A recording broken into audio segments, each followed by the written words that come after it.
Good morning, everyone.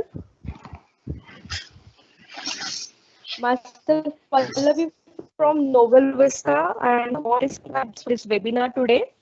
We're going to have our third webinar of this project management webinar series, which is all about overview of quality and resource management. So we can see some of participants are still joining. Let's wait for a couple of minutes more, and we can start with the webinar.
All right, we can see many of people have already joined. So I welcome everyone on this webinar today. Myself Pallavi from NovelVista, and I'm your host today for this webinar. Introducing to NovelVista, we are one of the largest training organization in India with portfolio of more than 2000 plus courses and team of 800 plus trainers who are associated with us. Uh, since last 3 months, we are sharing this knowledge sharing activity with all our participants, and it's our third webinar for project management webinar series by Hirish. So it's pleasure to have everyone as a participant here. Moving ahead, I would like to introduce Hirish as our webinar speaker today.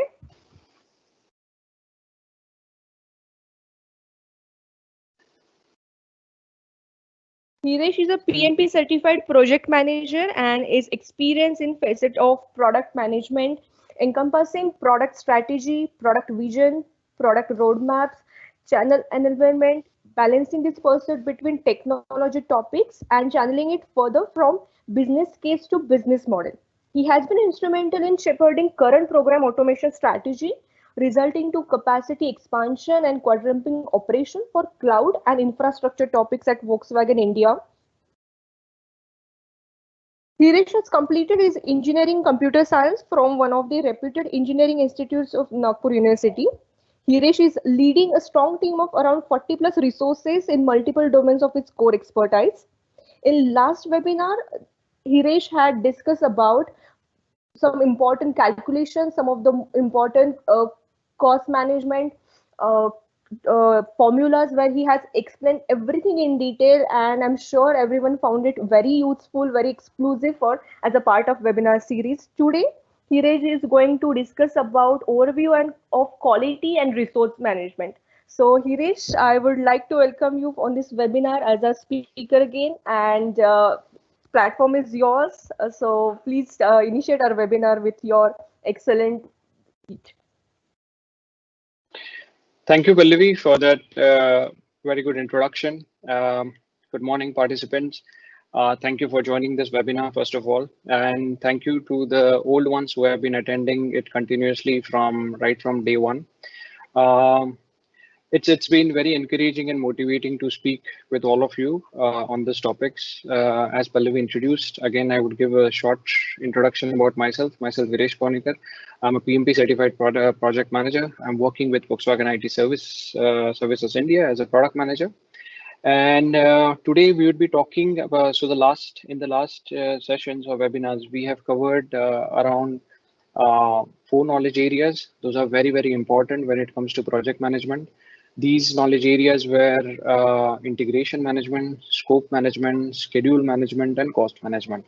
Previous to that, we also covered an overview session where we made the candidate or the participants walk through what is basically PMP examination, how you should approach towards it, how you should try to prepare PMP examination, and maybe in the close of this webinar series in mid of August, maybe we would like to again put it on a closing note as to how the approach should be, because I understand that many of you might be joining in middle. So you must be new to quality and resource management webinar, and maybe you have not attended the previous ones. So the consolidation session, we would like to do it in August so that you don't miss as to how you should approach the PMP examination, how you should plan your examination day, and of course, all the examination strategy that goes with it. So, welcome participants, and the topic of discussion today would be quality and resource management. So, quality and resource management are key knowledge areas which we have in project management. Before going ahead with the session, so I want to do an agenda and expectation setting, as the agenda has been already briefed to you that today we will discuss quality and resource management. But we would be, as these sessions are not study facilitation workshops, so we would not be able to cover each and every other tools and techniques, input and output in detail. The correlation of it, the weaning of all processes, where it integrates, how it integrates. So these would be out of scope for these sessions, because then it calls for a lot of discussion, a lot of examples needs to be taken. And with the limited time that we have, it becomes increasingly very, very difficult. So, but we would like to do an overview of what is there in the quality and resource management knowledge area. We would be taking question and answer session for the last 5 minutes when we on before the closing note. Before proceeding, I want to give credits to PMBOK Guide, which we have referred, Headfirst PMP, which we have also referred while presenting you the content, and of course, google.com. So this was about the agenda and expectation settings. Let's move forward with now what is quality. So we would be for touching, before even talking about what is quality, we would be touching three very important factors, which concludes the complete topic, which is quality management. So we would be talking about customer satisfaction, fitness for use, and conformance for requirements. And what are these? But before even going forward with to understand, let's understand a very raw definition before we go to a formal one. So, what is quality? Everyone knows what is quality, but the way this word is used in everyday life is a little different than how it is used in project management. You manage your quality of project by setting goals, by setting standards, by taking measurements on day-to-day basis. Measurements may be number of deliverables, number of hours which are spent by resources, or maybe some other factors which are very unique to your project. You manage the quality on your project by setting goals and taking measurements.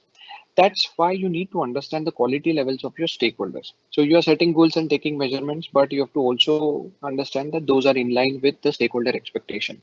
So stakeholder expectation is nothing but your requirement that you have gathered across when you started the project, right? We have discussed about identifying stakeholders in the integration management part. So where you understand before setting up the project that who are your myriad stakeholders, what are the expectations, what are the needs and wants, because without understanding that, you won't be able to fulfill the project goal and objective.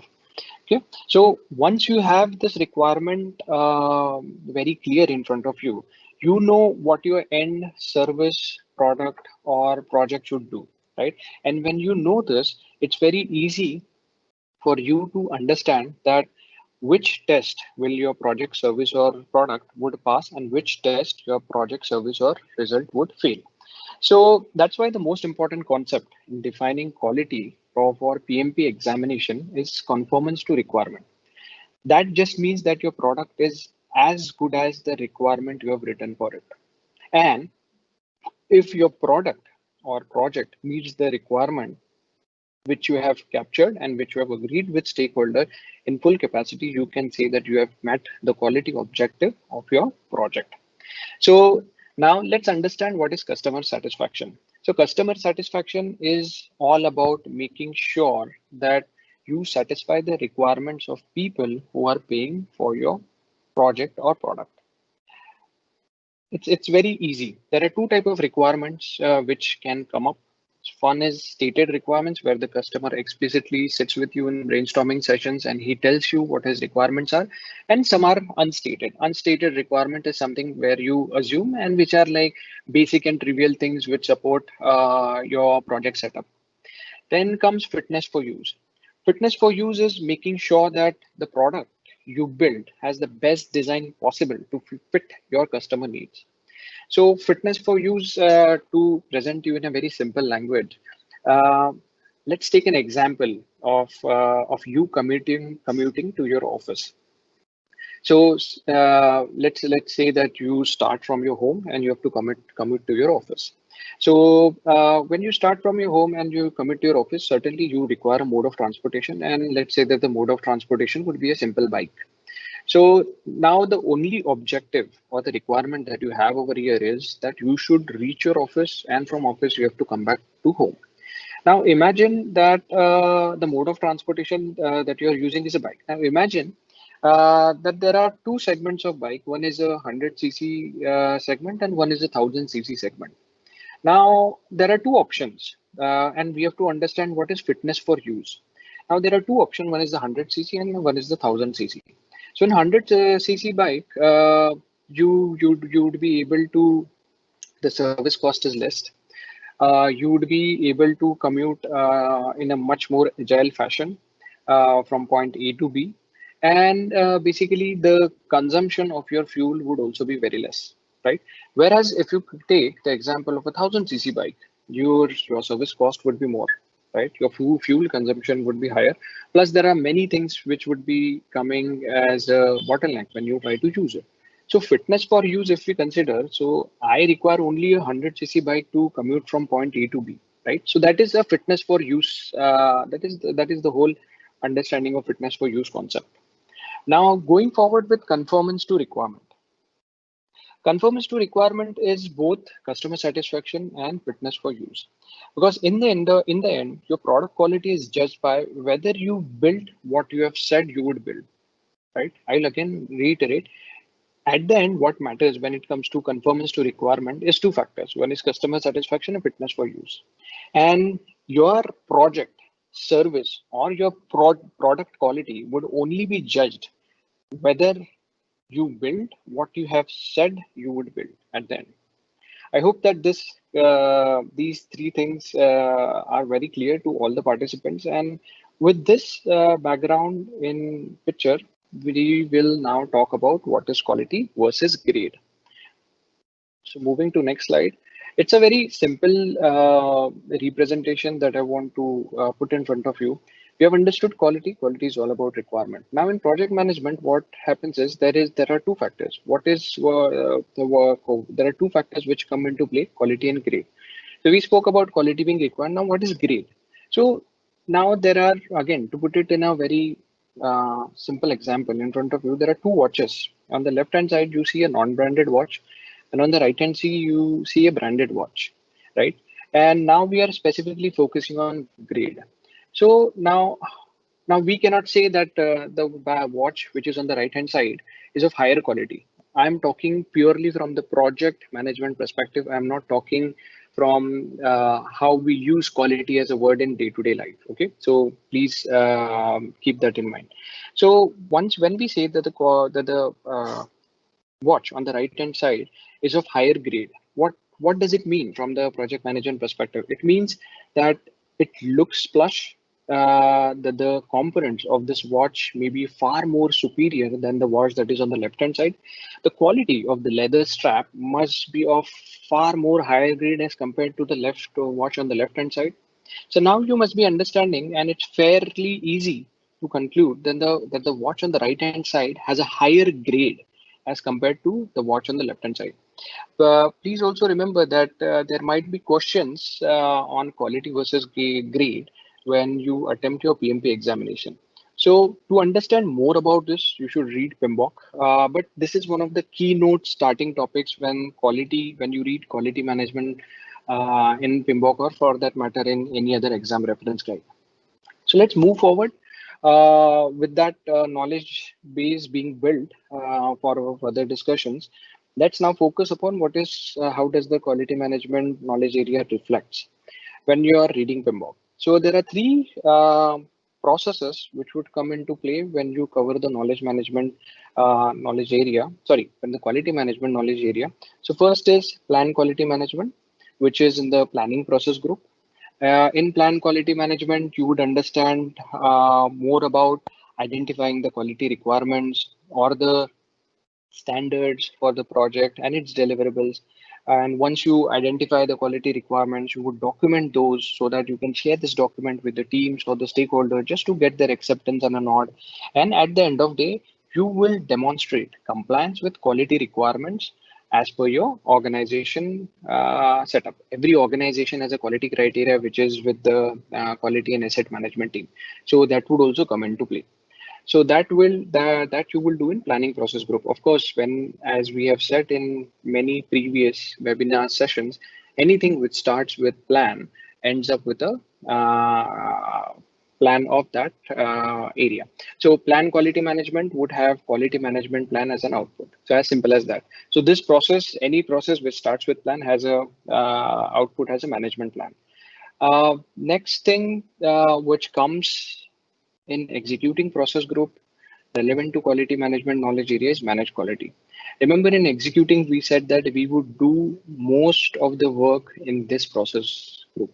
So whatever processes that are falling in this process group are more as actionable items where you actually do the work that you plan in the planning process group. So we over here you would translate the quality management plan into executable quality activities. So whatever you have planned, you would try to execute and manage quality. Then the last is control quality. As we always say that whatever processes that fall in this process group have all to do with plan versus actual, right? And if the actual scenario doesn't reflect or doesn't subside by what you have planned, then you have to take corrective and preventive action. So again, this process is more towards monitoring and recording the results of executing the quality management activities to assess the performance and to ensure that the project output are complete, correct, and as per the customer requirements which you have gathered, right? I will again reiterate. So this is this. So in executing, you would do a lot of work when it comes to managed quality, and this work would be monitored, recorded, and you would assess the performance of whatever you're doing in the execution phase to evaluate whether the quality management activities which were performed are complete, correct, and meet the customer requirement. Okay, so let's go now process by process. We will first cover the plan quality management process.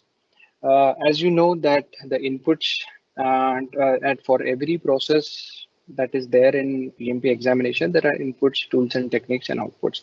This I am stating because there might be a couple of participants who have joined this webinar for the first time. So whenever you're doing plan quality management, whenever you are into any process group, sorry, in any process, then it would be bifurcated in input, tools and techniques. So inputs would be what do you require to fulfill that particular process. Tools and techniques would be what are the concepts, methods which you can use in order to fulfill that process, and output is as a result of what you do.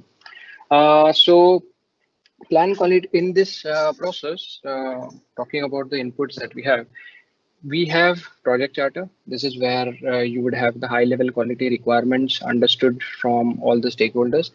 Organization, process assets, enterprise environmental factors. These are the common inputs that we see for every other process. The project charter would tell you about the constraints and the compliance assumptions that you have made. The project management plan would comprise of your requirement management plan, your risk management plan, and your stakeholder management plan. And the most important of all over here is stakeholder register. You see on the point number 3 in the last section of this point, we have written stakeholder register. So you would understand which all stakeholders you have to connect with in order to understand their requirement.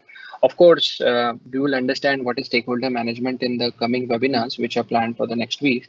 But for today's session, it's fair to understand that a stakeholder register would mean that which all stakeholders need to be connected in order to gather the requirement. Then you have also one of the key inputs as risk register. In risk registers, you would identify risk will, and this identification will help you to find places where quality might suffer, and where you would be required to execute the managed quality process in order to put your project on the right perspective of quality management.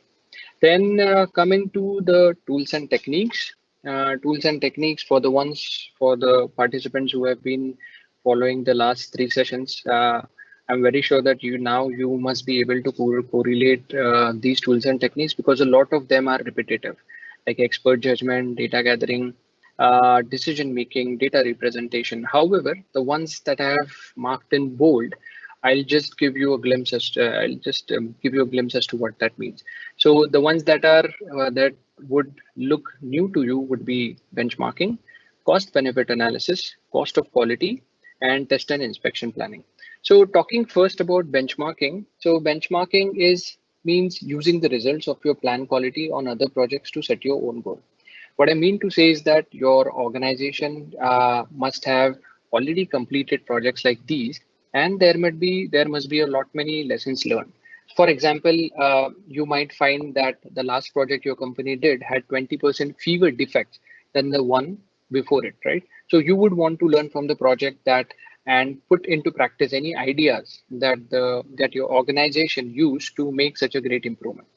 So that is benchmarking. Benchmark is basically comparing and setting up a benchmark for your current project. Now, moving ahead to understand data analysis. So data analysis comprises of cost benefit analysis. So what is cost benefit analysis? It's very easy. So, bifurcate that terminology into two: cost and benefit. Cost is what? Cost is basically what you spend. And benefit is what you at the what is benefit is something that you gain at the end. So to understand what cost benefit analysis is basically looking at how much your quality activities will cost versus how much you will gain from doing those. A very simple thing. Then cost of quality is divided into three segments. One is prevention cost, appraisal cost, and failure cost. We understand by the terminology itself as to what prevention cost is. It's basically any activities that you do in order to prevent those defects. Then the appraisal cost. I don't know if you have come across this terminology, but this is an area where you have a quality department in your organization. So they are constantly doing appraisal activities for the projects. They are selecting projects. They are doing audits. So these are the appraisal cost which comes into picture. So appraisal cost would consist of evaluating, measuring, auditing, and testing the products, deliverable, or services that you produce. Failure cost is, of course, when your product fails, whatever is required to fix that up is the failure cost that might be associated. Failure cost can be internal, can be external. Internal cost is basically the internal quality assurance team, which does a run through on the deliverables that you have produced. So whatever is required for that team to function is called as internal failure cost. And external failure cost is when you put your product into customers segment, and if it fails over there, then whatever cost is incurred to fix that up is the external failure cost.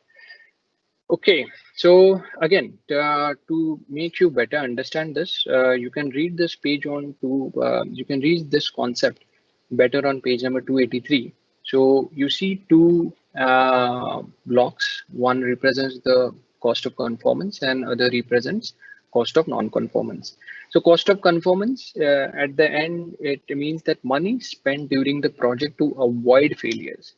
Cost of non-conformance is basically money spent during and after the project because of failures. So one is a proactive measure and another is a reactive thing. So cost of conformance would mean your prevention cost and appraisal cost, as we have just touched base upon in the last slide. Cost of non-conformance, again, the internal failure cost and external failure cost. These are very important concepts. You may get some questions with respect to what is cost of conformance, what is cost of non-conformance, which, let's say if you get an appraisal, you get a question on appraisal cost. So where does it fit? It fits in cost of conformance. So such kind of questions, when you refer the exam preparation guide, you would stumble upon, and by solving these questions, you would better be in a position to answer them correctly. Okay, so moving, as we said, the plan quality management would have quality management plan as an output, right? So what is your quality management plan? So while defining a quality management plan as a project manager, you should involve quality standards that will be used by your project. Quality standards is basically the standard set of guidelines which you have for the reference of team members in order to produce their deliverables. And these standards or guidelines are already agreed by the customer, right? And this agreement has to be put in perspective by all the team members who are creating those deliverables or work packages according to the customer expectation. Then the quality objective of the project is basically, you can say that 10% my failure rate should not exceed more than 10%. So that's the quality objective of the project, which can be stated to all the team members who are a part of team. Your quality roles and responsibility. Quality roles and responsibility would be, there would always be a producer in your team, and there would always be a reviewer. So you can demarcate people according to their roles and responsibilities. So how I have run my project is that we have a team which produces a deliverable, and I have a team which reviews them. So in no case the producer becomes the reviewer or vice versa. So a reviewer cannot be a producer and a producer cannot be a reviewer. At the same time, they cannot play both the roles. And moving forward, your quality management plan can also encompass your quality control and quality management activities, which are planned for the project.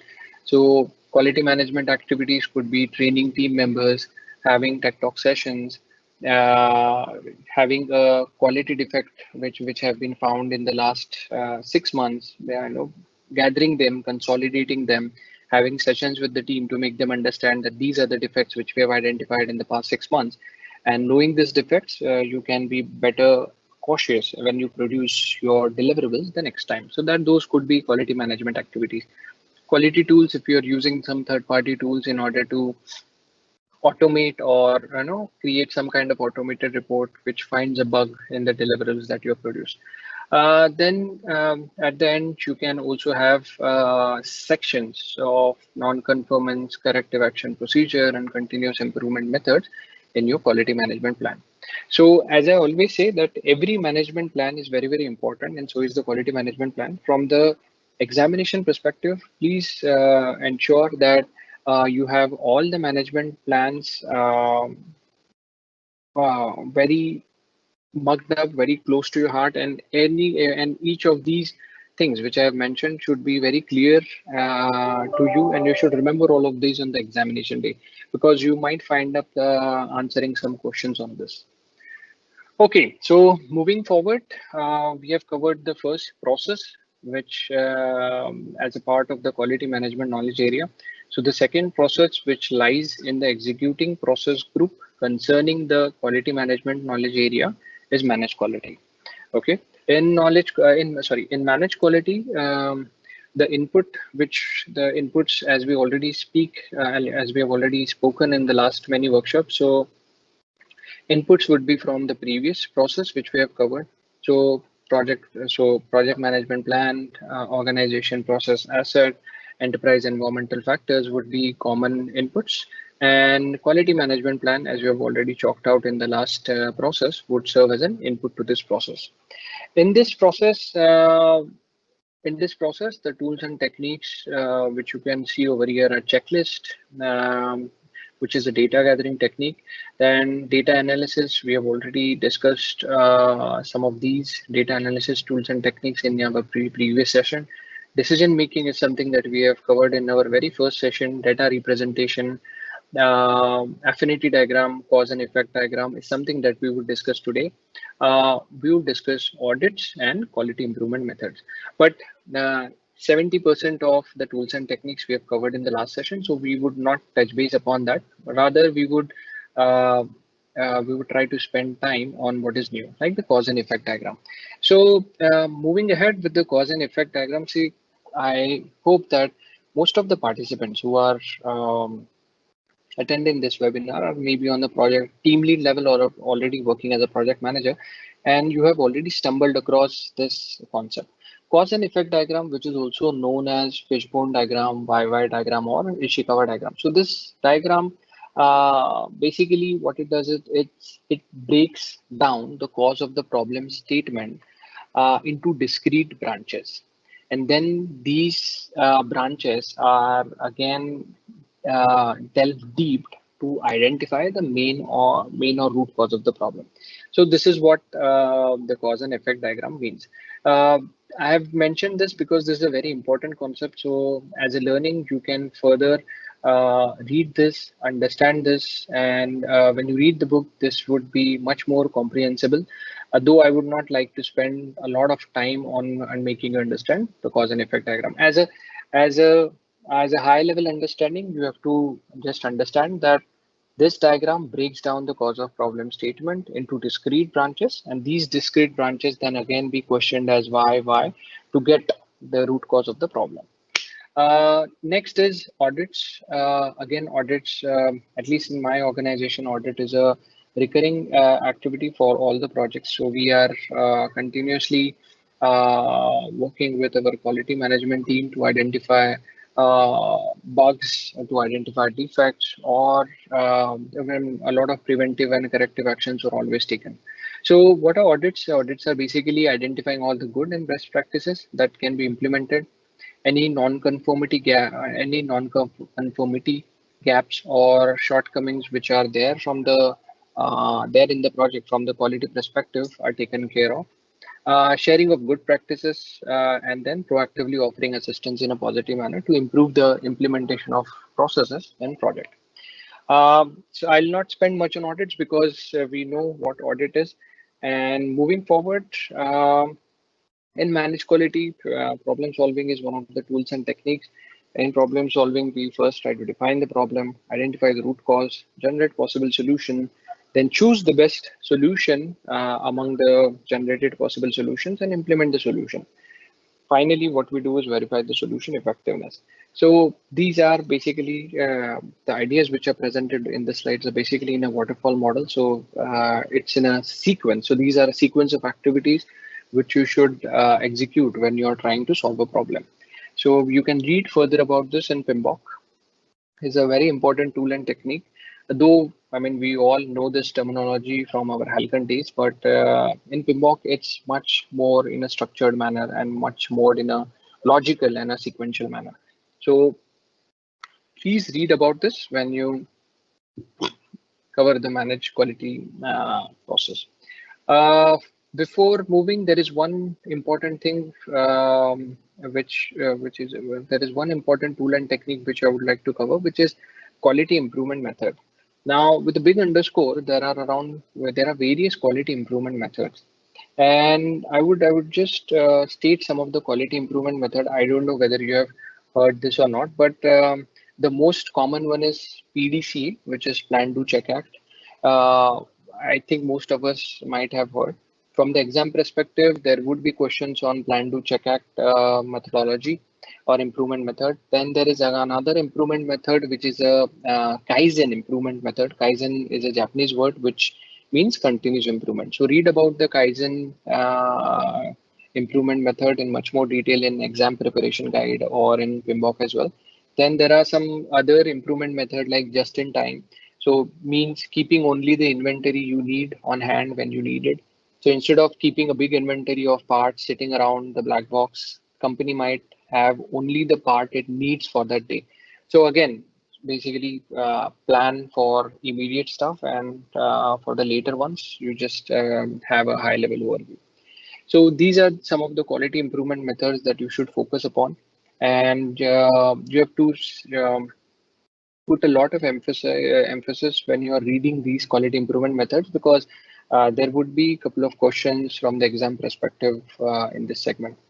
As an output, we have quality reports. So whether your deliverables have passed, failed, uh, how you generate your quality reports in your organization is one of the outputs that you would generate out of managed quality process.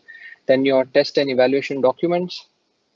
Test and evaluation document is nothing but a checklist of all do's and don'ts that you will always give it to your team. And test and evaluation documents could also be some kind of reports where you tell your team which you generate as a part of quality audits that you perform on your projects. Apart from that, the outputs of this process should be quite familiar with respect to our previous webinars, and I would not like to spend much time on the other outputs. Change request we have defined, come,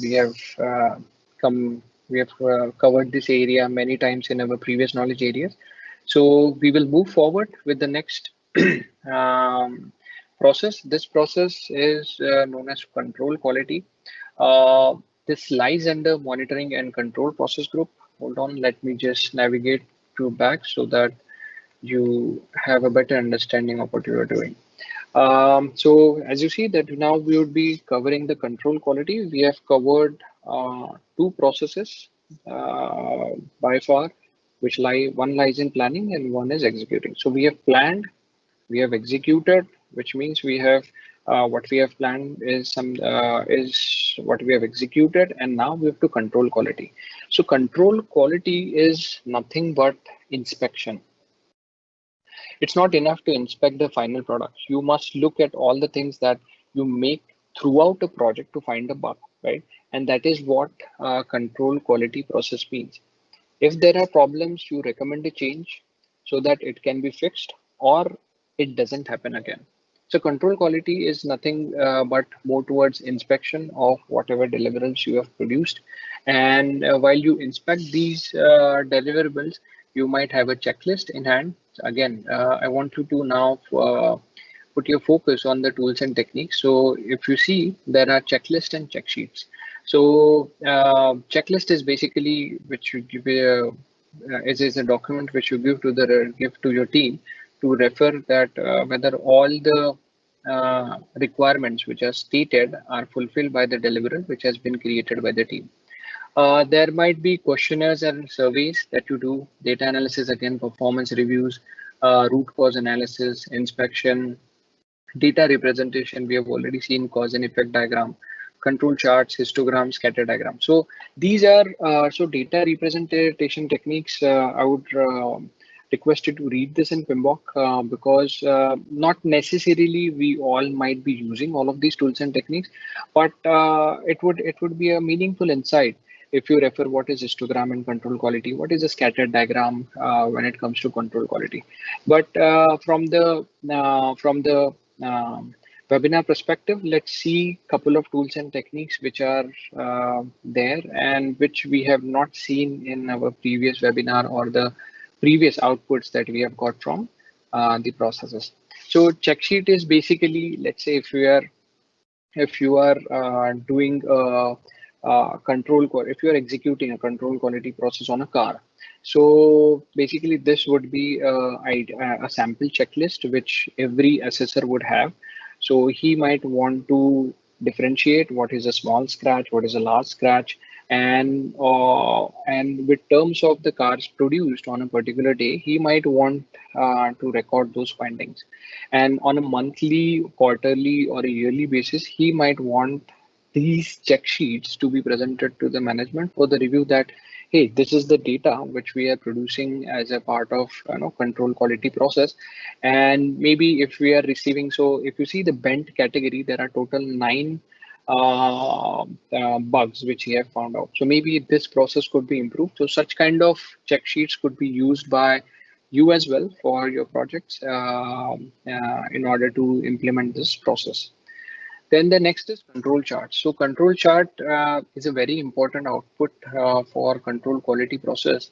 The reason I've written it is basically when I'm speaking, I'm not sure whether everyone is following me to that extent. So that's why I thought that it's easier if I write it down so that if someone has a lag on the receiving end, he still can follow the important concept. So control chart is also, I mean, when we speak about control charts, is also called as rule of seven.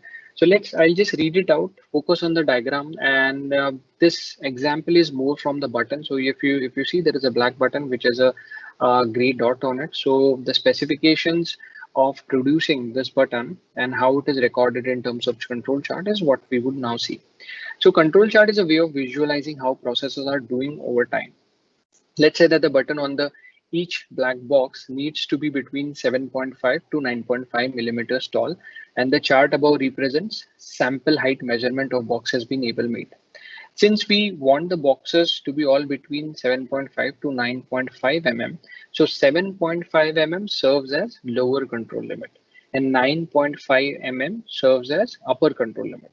The chart above shows control limits as dash lines. So you see the dash lines at 9.5 and 7.5. So these are our lower and upper control limits. And the solid line that you see on 8.5 is mean. The mean is a solid line in the middle, and it shows the average height of all the buttons in sample.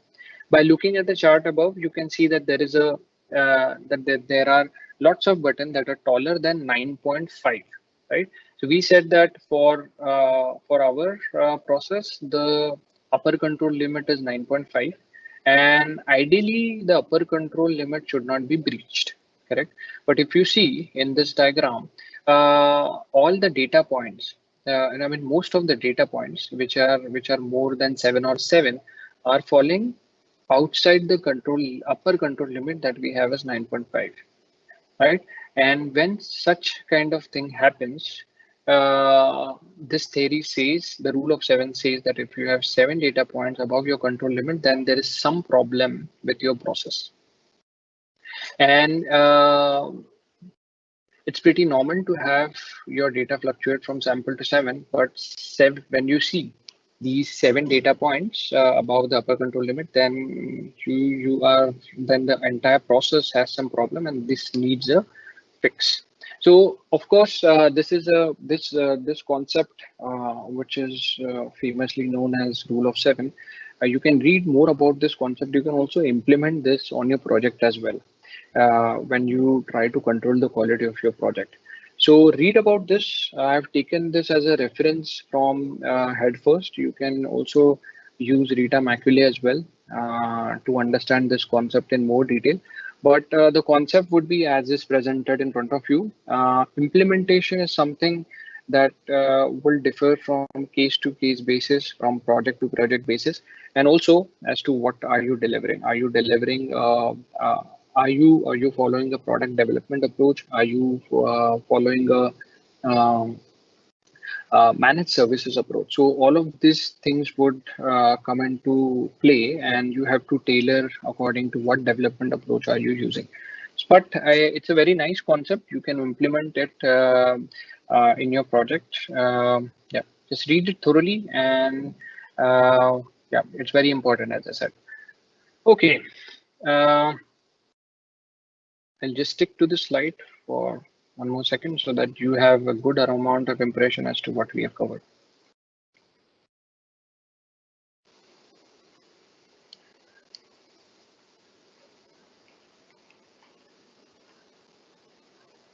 Okay, so let's move forward.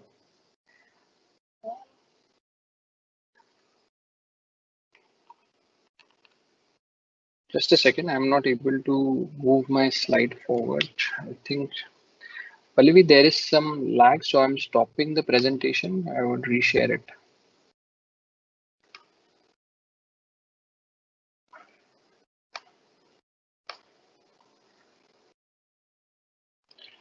I hope that you all are, yes. I hope that you all are able to see the screen now again. Moving forward, we have covered the quality management process, quality management knowledge areas, and we have covered the 3 processes which are very important in this knowledge area. So we would be moving towards planned resource management, then knowledge area. So in resource management knowledge area, there are around 6 processes which are again bifurcated into planning process group, executing process group, and monitoring and controlling process group. So in resource management, it's a very easy knowledge area, I would say, because as a project manager or team lead, we all have handled resources. We all have that people management responsibility. We all have that physical resource management responsibilities. So a lot of these processes you might be able to correlate just by name itself. So in the planning process group, we have the first process as plan resource management. But why now, why resource management is such an important knowledge area when it comes to PMBOK, when it comes to PMP examination? Because project teams don't just assemble by themselves spontaneously. It requires a project manager, a team lead, or a leader to put all of this together, and that is why the planned resource management process is very, very important. So what does planned resource management means? It's basically how you estimate, how you acquire, how you manage and utilize your physical or team resources. So acquiring, you can do internal acquisition, which means that some resources who are on bench can also be utilized by you, and or you can go for external hiring. So this process would basically give more detailed understanding about how you can plan your resources in an effective and an efficient way. Estimate resources. So as we have discussed in the last webinar, anything which starts with estimate has those 4 tools and techniques. I hope that most of you who were a part of last webinar now can recollect what is bottom-up estimation, what is analogous estimation, what is parametric estimation. So all estimation techniques would be applicable for any process which starts with estimate as a prefix. So in estimate activity resources, basically you would estimate the type of resources, the quantities of the resources, the supply which is necessary for you to perform your project work. So from the IT industry colleagues, these external equipment supply may sound a bit of off track, but I think for the colleagues who are from other industries, these supplies are very, very important, because without getting these supplies, without getting the equipments in place, they cannot move forward with, for example, construction of bridge, or putting up putting up these. Sorry, I lost. Yeah, they might not be able to put up these bridges or whatever construction activities that they do. So estimate activity resources is very, very important. And then moving forward with the executing process group. In execution, there are again 3 processes. One is acquire resources, develop team, manage team. Resource, when you are acquiring resources, again, it's a matter of facilities, equipments, material, supplies. So moving forward with develop team. So once you acquire resources, what do you have to do is you develop team. So now acquire resources would have physical resources and human resources, correct? But when we talk about develop team and manage team, it is more towards human resources that we would acquire on our project. So develop team is basically improving the competencies of your team members, improving the interaction with your team members, and development of the overall project team, so that they become effective when it comes to producing deliverable and meeting the customer requirements. When you go into manage team, so as project managers, you must have done appraisal for a lot of team members. You must have done those one-on-one discussion with your team members. You must have done those counseling sessions with your team members in order to motivate them, in order to give them feedback, in order to resolve their issues, in order to resolve conflicts which have occurred in your project. So the managed team process covers all of that. Last but not the least, the control resources process is more towards management of the physical resources. Please be aware that control resource does not mean that you control the human resources that you have on your project. This process from PMP, PMBOK perspective, it focuses only on the physical resources, that is facilities, equipment, material, and supplies that you would have under you while you execute your work. So basically, controlling resources has to do more with ensuring that these physical resources are assigned and allocated to the projects and that they are available as planned. So for example, if you need some kind of crane in order to lift the heavy metal objects on your construction site, so you have to ensure that the crane is available at the right time and the right place and in the right hands in order to get your work done. So control resources has a lot of focus on the physical resources is what I mean. And you have to also see that, these physical resources are performing and are working and performing as planned, right? Because you cannot have a defective or a faulty crane on your construction site if you were to put up a 22-story building. So yeah, from that perspective, control resource process group is very important in the resource management knowledge area. So now let's have a look. This is a very easy knowledge area because we all have gone through it from our experience per se. But let's try to look from the ITTO perspective, which are very important. So the first is plan resource management, and of course, the output to this process would be resource management plan. Let's discuss the output first because it's a very you can easily correlate to what we are speaking. Resource management plan again. I would cover the resource management plan, but let's cover what the team charter is. Team charter is nothing but a document which the team creates where agreements, where the way of working, where the methodologies which are applicable in the team, the characteristics, the attributes of the team that they should exhibit or exude, and as a strong project team is written down and is formalized as an internal agreement. So that document which we have is known as a team charter.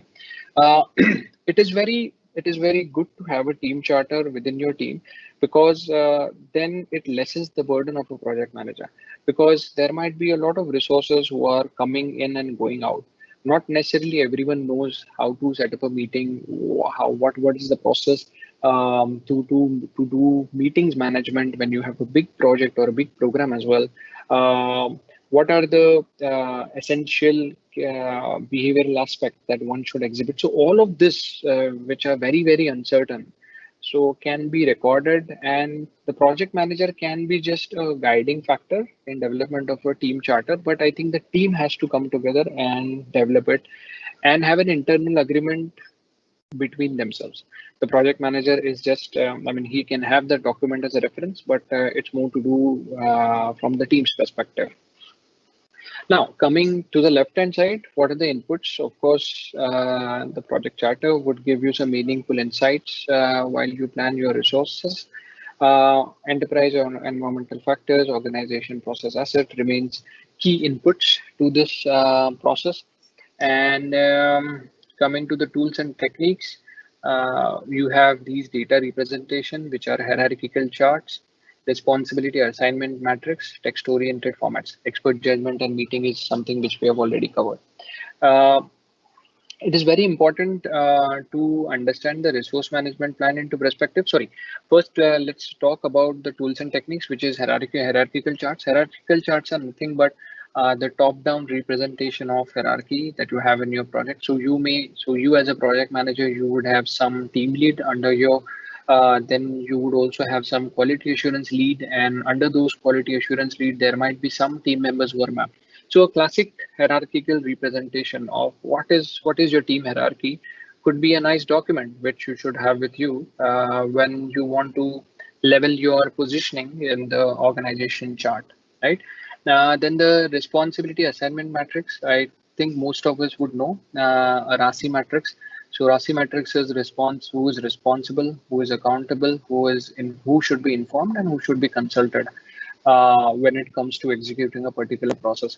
So let's see what is a RASI matrix. I'll give you an example. For those of you who don't know, this chart would be very beneficial to understand. Let's say that there are 5 persons that you have in your team. First one is Anne, second is Ben, third is Carlos, Tina, and Ed. Now you want to create a charter for your project, right? So project charter is the first process that we covered while we started this webinar, right? So you need to create a project charter. So then how do we create project charter when we have 5 team members? And when we have 5 team members, it is very essential that we consult with all of them because they are our stakeholders at the end of the day, right? So in Create Charter, if you see now, Anne is accountable and Ben is responsible. The thing that we have to understand between accountability and responsibility is that accountability cannot be delegated. Responsibility can be. So Ben is the one who will be mostly responsible for creating a charter, but Anne would be accountable. And then Carlos, Tina, and Ed would be the key part, the key team members who would be kept informed about the developments which Ben and Anne from the accountability point of view are making. Similarly, for collect requirement, you see that the responsibility shifts to Carlos. Then Ben is accountable and should be informed. Dina should be consulted for any inputs that she has, and so should Ed be. Okay, so this is how the RASI matrix comes into play. If you're already a project manager, I'm damn sure that this is already into place with you. If you're a project, if you're a team lead, and if you are not aware about this concept, read about this in PMBOK, or for that matter, you can use the web as well to understand more about it. It's very effective when you want to set who is going to do what, who should be consulted, and who should be informed while doing this. Because once you sort this out, a lot many assumptions, a lot many wrongdoings can be easily prevented. Okay, so coming to our next slide, which is so we are covering plan resource management, and of course the output would be resource management plan. So what are the key components of resource management plan? So now you might have seen that in every management plan, I take a break and make you explain the components. These components are very important from the exam perspective because you would for sure get a question on this. So what are the components or what are the sections of resource management plan? So identifying the resource, so method that you are going to adopt while identifying and quantifying the team, acquiring resources. How are you going to acquire your team and physical resources? Their roles and responsibilities. So roles and responsibility, you can use RASI metrics to define that. Then the project organization chart, a graphical display of reporting team members and reporting relationship. We just spoke about a top-down hierarchical representation. Project team resource management, guidance on defining, staffing, managing these resources, and finally releasing these resources who are there on the project. Uh, Moving next, training. What is your training plan when it comes to team? Because of course you have to motivate these team members. So motivation can come from various segments and sectors, and training is one of the segments which are very important for a person to be motivated and feel involved in the overall process. Team development is again motivation and influencing techniques. We would see this techniques in the coming slides. Resource control, managing inventory, supplies, and equipment. So would be more relevant for the colleagues from who are not from the IT industry. And recognition plan, of course, for anyone to be motivated, he should be his contributions should be rewarded and recognized, and the most important, acknowledged as well. Okay, so this would be these all sections would comprise your resource management plan, and from exam perspective, read those in detail. These are very nicely stated in PMBOK as to what it means and in detail as well. So use exam preparation guide and PMBOK hand in hand in order to understand this plan. Estimate resources. We would be spending very little time on this because it's very similar to estimate cost and estimate activity duration, which we have covered in while we discussed about schedule. I hope you remember that.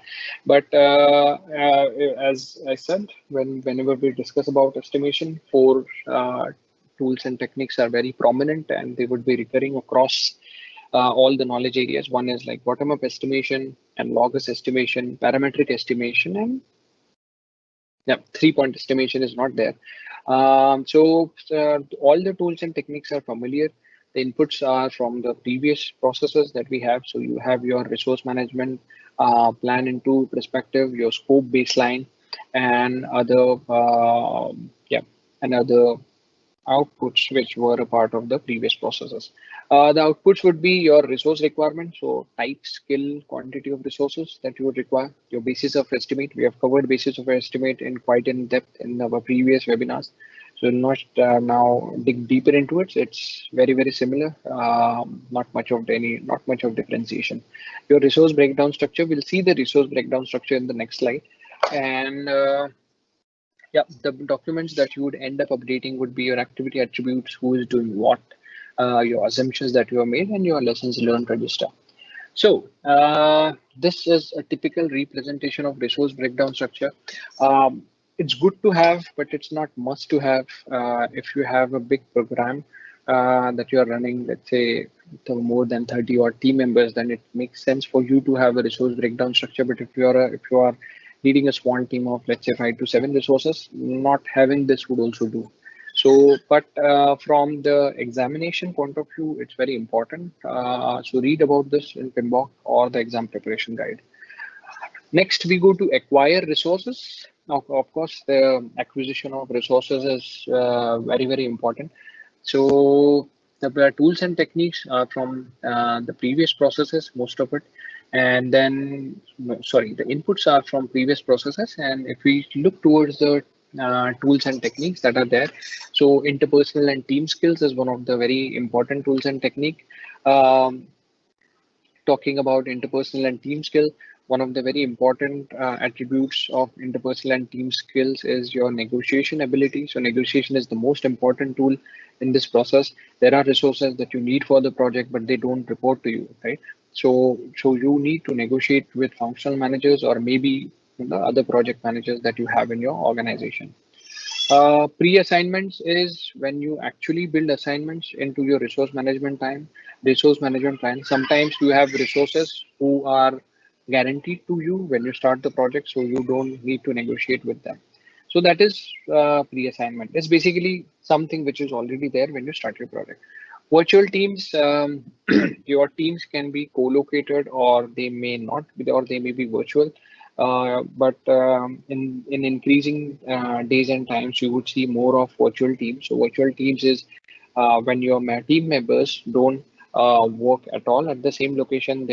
This is really useful when you are relying on consultants and contractors for your outsourced work. So not necessarily when you take up a project, you would do all the things by yourself. You would also outsource it to consultants and contractors, and that is where your virtual team comes into picture. Now, when you read more about this, you would understand what communication technology is, what communication tools that you're using, what is the frequency of communication, and all of those things which come when you are hosting a virtual sessions or virtual meets. So read about that in detail in PMBOK or other exam preparation guide. And for this process, the output would be physical resource assignment. So again, what resources do you have at any point in time in your project is what this output would depict. Then again, your project team assignment, who all are there in your team, what skill, capability, competency that they bring is what the project team assignment would tell you. Your resource calendars are very important because you need to understand when these resources are available for you. Let's say if you have a very senior guy which you need to code some part of your project. So what is the availability of this senior guy if he is shared between 2 or 3 projects? So resource calendars would let you know the availability of resources um, for a particular day or for a particular month when you want to consume them.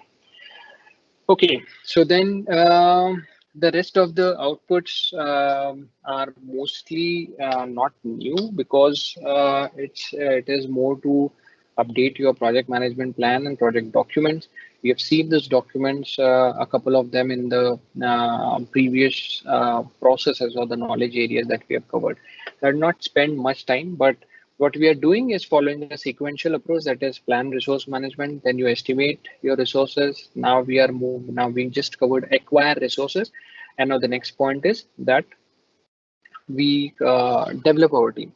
So now we develop our team. So what do we basically do when we develop team?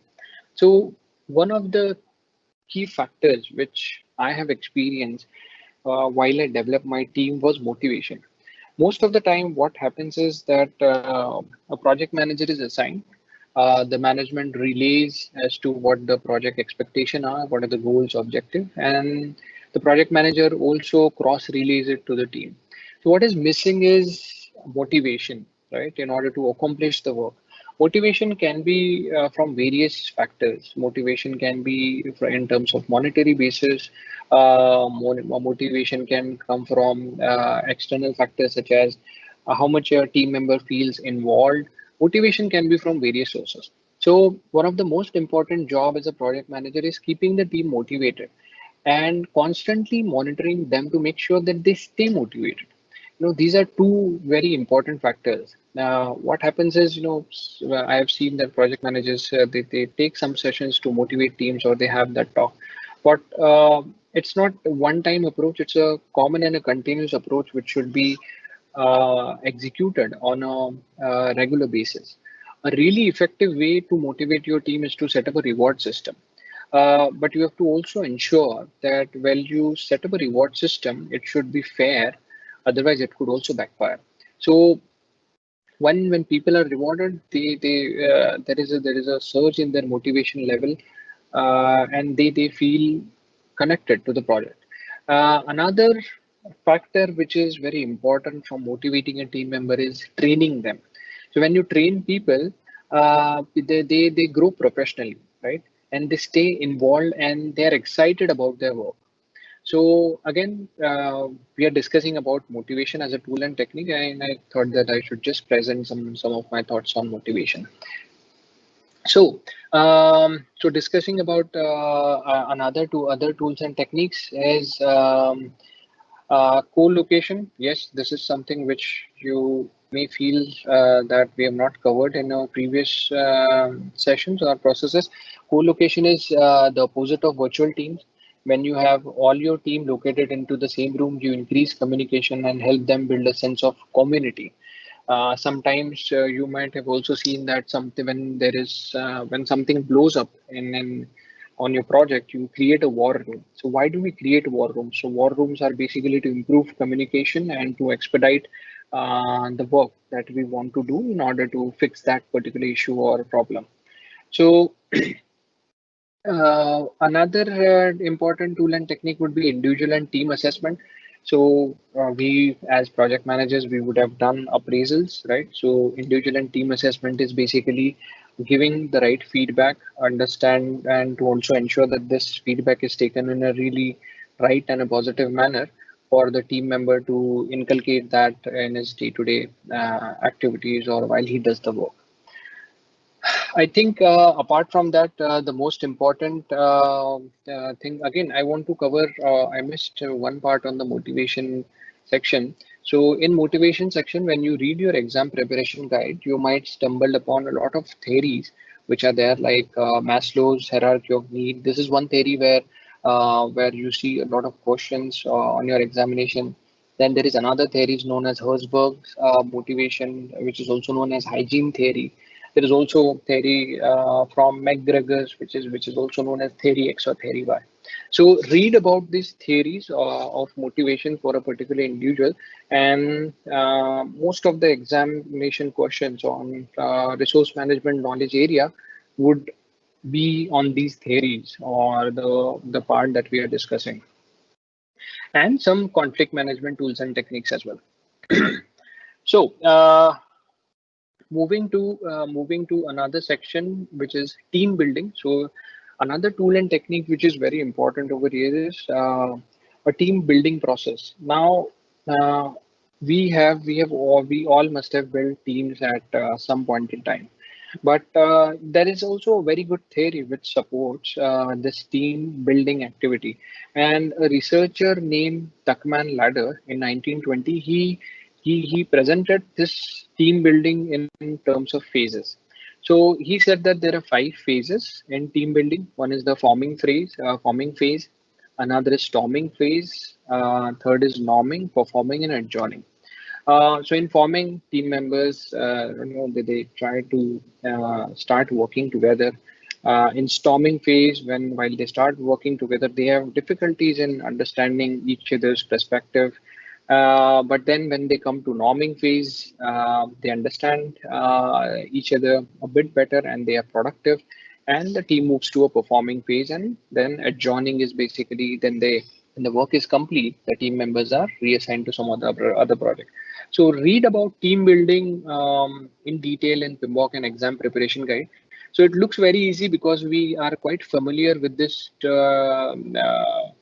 terminologies which are stated in the tools and techniques section, but there are a lot of details about this mentioned in PMBOK and which are very insightful, which we have not seen. We always follow what we have experienced, but there is more than what we have experienced, and that is where these exam preparation guides and PMBOK would come as a helping hand in order to broaden your understanding about these concepts. Okay, moving towards managed team. So now when you manage team, so there are look at the tools and techniques. Now I'm slightly giving a bypass to inputs and outputs because they are more towards what we have seen already seen, and then the tools and techniques are more important, and I would like to emphasize that given the short time that we have in hand. So coming to interpersonal and team skills, conflict management. So I'll discuss conflict management in my next slide. Decision making is something that we have already seen. Emotional intelligence, influencing and leadership. Influence leadership is a section which we have covered in the very first slide or our very first webinar that we had concerning this topic. So I'll discuss about the interpersonal and so conflict management part and how as a project manager you can wield power. So there are not many. So when you talk about leadership skills, you can also say that you require soft skill to influence your team and keep them directed towards the project goal. But then how do you influence them? There are various kinds of power, and this power theory is mentioned in a very nice and in a very descriptive fashion in PMBOK and these exam preparation guides. I'll just give you a short understanding as to what I'm talking about. There are several types of power which you can wield on a person. So first one is a legitimate power. Legitimate power in the sense if you are a project lead or team lead, so by the position that you have a legitimate power which you draw, and where people try to respect that. Then another power is reward power. Reward power is what you have when you can award a bonus or another kind of reward in order to motivate a team member. So expert power is when you have a particular expertise on some point. Let's say if you are a technical geek, right? If you have technical understanding how a project has to be built, set up, executed, and closed. So you are wielding expert power on someone. So generally, the team leads who have a lot of technical competency are believed to wield a lot of expert power because they know in and out of what is the requirement when it comes to technical person. So there are various types of power, and you should read about these things. And I think there are 11 or 12 types of power which you can wield at any point in time as a project lead or a project manager. And when you read it, I think you would gain a meaningful insight as to what I just spoke. Let's talk about some conflict resolving techniques. From the theoretical perspective, it might look very easy because you might feel that, okay, yes, these are like 5 type of conflict resolving techniques, and if I read them, I understand. But what happens is when you encounter questions on the PMP examination, they are framed in such a way that they ask you to choose one conflict resolving technique out of these 5, and it's very difficult because it's the language might sometime confuse you a lot. So I have also stated that there are 5 techniques like withdrawal, smooth, compromise, force, or collaborate. So withdrawal is basically when you retreat from an actual or a potential conflicting situation. Smoothing or accommodating is basically emphasizing areas of agreement rather than differences. Comprising or reconcile is when both parties they come together and say that, okay, fair, some one party is willing to do something and so is the other party. So it's a lose-lose situation. Force and direct, when you force someone to, put your viewpoint or impose your viewpoint in that situation. So it's a win-lose situation and collaborate. So these are very important conflict resolution techniques, and the way scenario would be presented from the examination question point of view can be really confusing. So read about this a lot and then try to solve a lot of questions from the exam preparation guide. That will help you because anyways in resource management knowledge area, you would not have much calculation or not have much concepts where you can get a direct approach. So a lot has to be your logic has to be developed with respect to your understanding of these concepts. And trust me, there is no sure way of doing it but to solve a lot of questions from these exam preparation guide and to have a deeper understanding of what these tools and techniques means. Okay. So finally we come to the last process of today's session, which is control resources. As I said, control resources is more towards controlling the physical resources that you have on your project. In this tool and technique, if you see, so the inputs are mostly from the previous process groups. The tools and techniques are somewhat and that we have already covered. We have covered cost benefits, benefit analysis. We have covered alternate analysis and schedule management part, problem solving, interpersonal and team skills. We spoke about how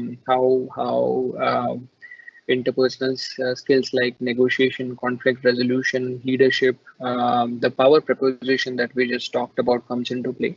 And of course, since this is a control resource, the output would be work information. The output would be change requests. So change request means that when you control your resources, you found some gaps, inconsistencies that you want to fix, and you will raise a change request, which would be accommodated in the direct and manage process group. So that is where a change is.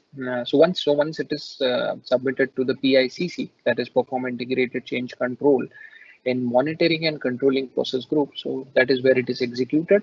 Sorry, that is where it is approved. And once it is approved, deferred or rejected, it goes to direct and manage project group. Might sound confusing as to what I'm speaking, but this is how the weaning of processes happens across all the knowledge areas and the process group. That's why I said in the start that this is an overview session and not a study facilitation workshop. In the study facilitation workshop, we take examples in order to make you understand as to how a change request goes through which process and then navigates through which knowledge area and then gets implemented. So that is the tip and trick about these 49 processes that we have and the 10 knowledge areas. So having said that, I would say that I would like to conclude today's session. So I would like to thank NovelVista for arranging this session, giving me an opportunity to present these overview topics and these two knowledge areas of project management to the participants that we have on call. It's very encouraging and motivating to talk with all of you. Thank you for attending. And Pallavi, I would like to hand over the session to you or put your thoughts on a closing note. Thank you so much, Shirin, for delivering this session. It was an amazing session today that number of people have attended, and I'm sure everyone must found it very useful. And our next session would be on 28th July. That will be on the same day, the 28th July, for overview of communication and risk management. So people who have not registered yet, please register and make sure you will be part of another session which will be on 20th July. So I would like to thank all the participants who have joined today as a participant and attended this webinar and made it successful.